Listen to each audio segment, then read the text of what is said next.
Few people know the shocking truth about lust.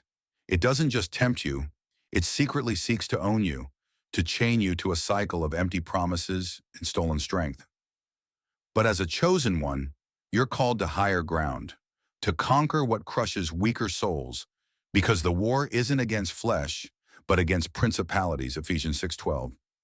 Lust thrives in shadows, so drag it into the light, starve it with accountability, drown it in scripture, and replace its lies with the fierce truth that your body is a temple.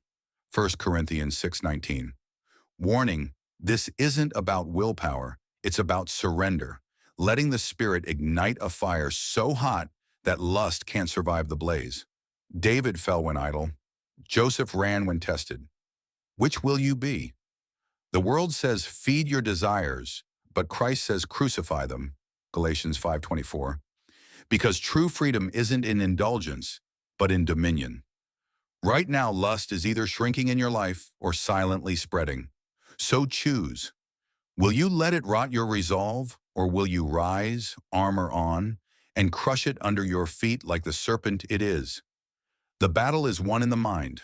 Take every thought captive, 2 Corinthians 10:5, and refuse to kneel to what Christ already defeated. This is your moment. Strike hard, live pure, and claim the victory that's already yours. If this video has blessed you, let me know by hitting the like button, sharing it with someone who needs to hear this, and dropping a comment below. Don't forget to subscribe for such videos that strengthen your walk with God.